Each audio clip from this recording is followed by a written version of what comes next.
Post-race of the Autumn Colors Classic, sort of soaking in all that happened this weekend, and I think one of the main stories, one of the developing stories, is the emergence of Lane Zardo as a threat to win, an instant threat to win in the limited late model division.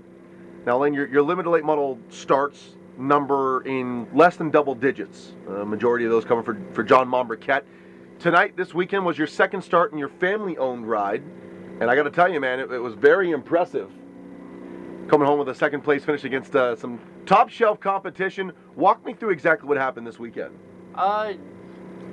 Just got really lucky with a lot of stuff that played out. I mean, Friday night went to one of the heat races, and cautions just worked out pretty cool, and me and Travis Halliburton had a good drag race at the very end of that. And then I was in all those young gun races, and those are fun, racing a mini stock for the Farm Bros, and racing that Thunder car and winning that really cool trophy that Peterborough put up for Kenny Grubb. That was just awesome, and once again I got lucky in that, just an extremely fast car. And Saturday, once again, we entered the heat race, and cautions worked out the way I needed it to, and I got really lucky.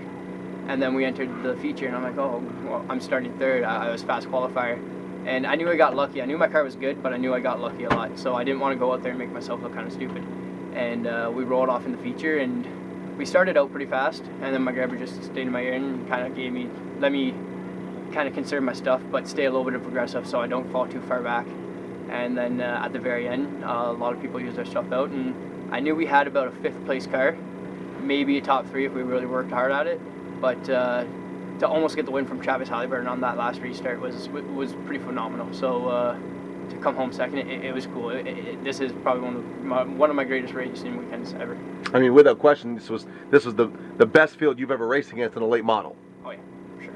I mean, so what you were able to accomplish this weekend, does this change the plans at all for 2016? Because you said you were going to sort of pick and choose your races next year, not do a full schedule. To have this sort of immediate success in this car, are you maybe wanting to change things for 2016?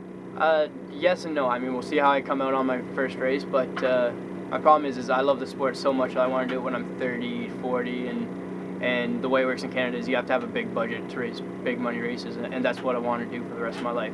So I really got to go to school, and I really got to get a good career in order, and kind of not really forget about racing, but kind of do more on the side. And I just want to do it for the rest of my life, and I don't have the budget to do it right now, so I need to work hard at it.